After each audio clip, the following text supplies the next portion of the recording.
Business as usual is over.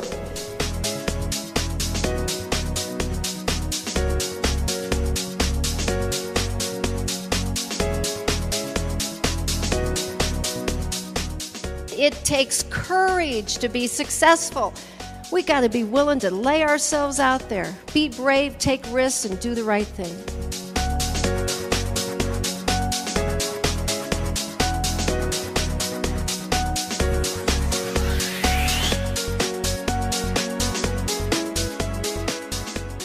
Leadership has nothing to do with a title, nothing to do with a diploma, nothing to do with a label.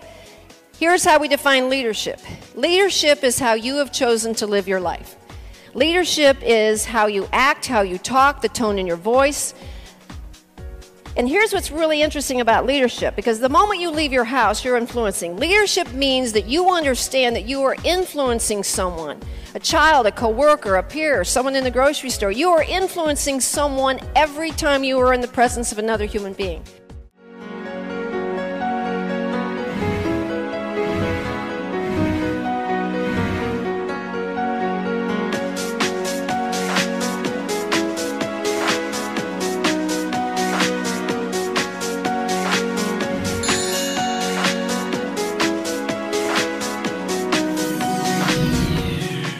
Sales isn't about necessarily selling a product. Sales is about selling ideas. Sales is about selling yourself.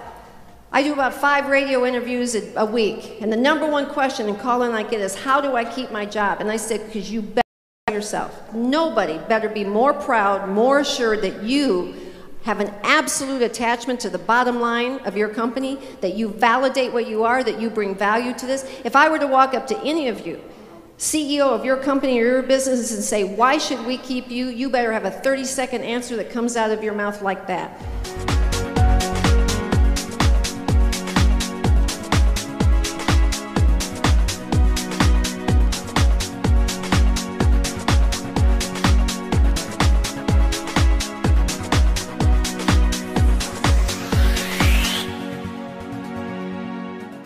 Companies will say, Connie, can you do a workshop on change? I'm like, sure. Bring me in. Bring every employee in.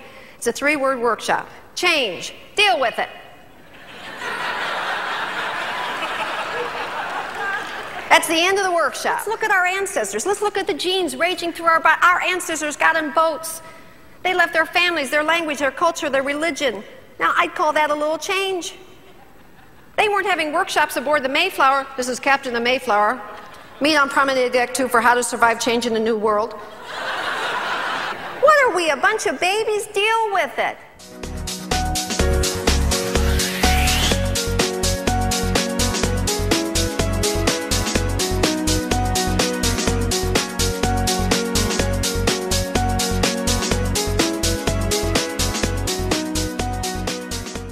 I am 62 years old.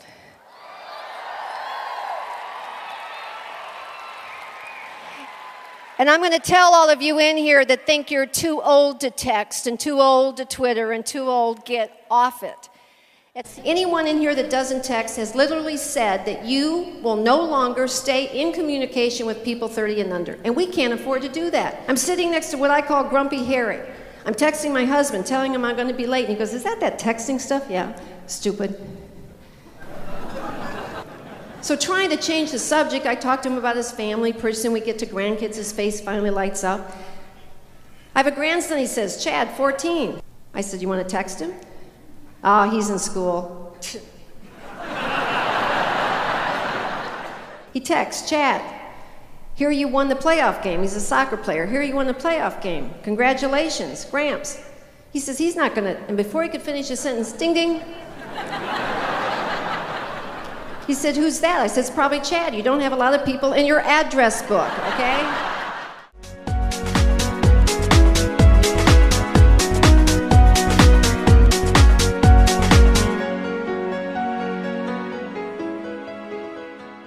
How many of you have heard other people that you work with complain? And here are the top complaints. Listen to this. It's amazing. Employee complaint number 1. Connie, you won't believe how hard we work. Work, work, work. My company expects that I work from the moment I walk into the building. until the moment I leave. Duh. That's why they call it. Do you understand that the #1 employee complaint is that people are forcing us, get this, to work on the job? Employee complaint #2, Connie, 3 of us are doing the work of 4. Have any of you ever heard that one? Are you jealous of the 4th one? The 4th one doesn't have a job. And here's employee complaint #3, Connie, work just isn't fun. It's just not fun. I know. That's why they pay you money. Because they knew you wouldn't like it.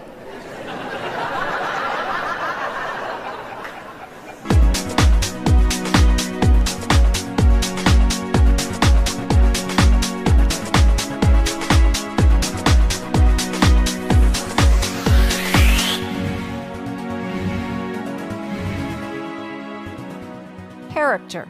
The definition of character is not how you and I act when life is going good. That's easy.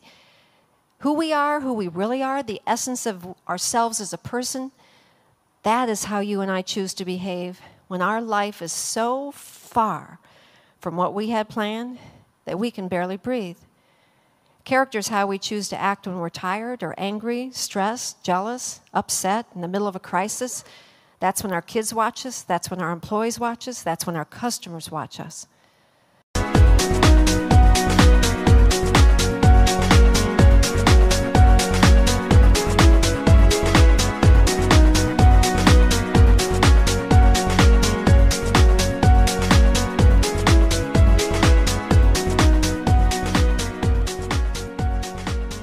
Sometimes people will email me and they say, Connie, if you had to give me one secret to success, what would it be? Mine has simply been this. I figured out what I could do really good, and I figured out what I can't do at all, and I go after the first, and I avoid the second. And sometimes people say, well, Connie, isn't the journey about learning and I don't have time for that. I've been a waitress, I've been a secretary, I've been an educator, I've been a teacher, I've been an HR person, I've been a therapist, and now I'm a public speaker. And what do they all have in common? I could talk. I don't have any other talent. I never made straight A's, I never made straight B's, I'm not crafty, I have 2 left feet, I can't cook. All I can do is talk. My husband's just glad I'm getting paid for it.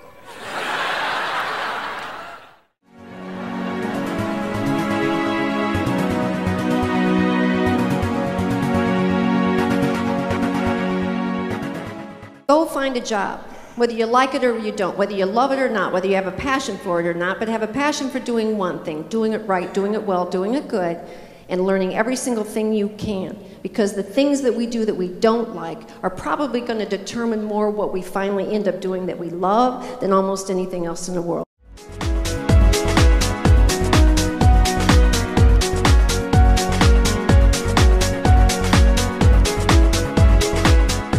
I would put it to you that happiness is not a given.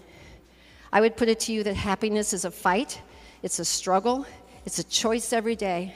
Every day I wake up, I choose to be happy rather than sad. Every day I wake up, I choose to be jubilant. Every day I wake up, I choose to be optimistic rather than pessimistic, and things keep happening that get in my way, and I have to keep recommitting to that choice. Because if you believe you deserve happiness, you won't fight for it.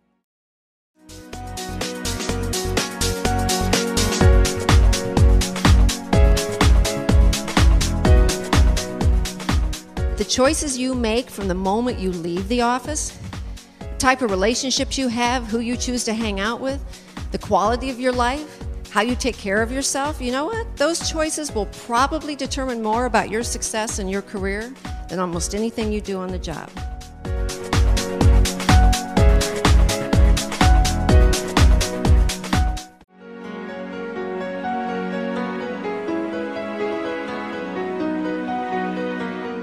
The day that you can answer yes to 2 questions, are you really proud of your professional choices?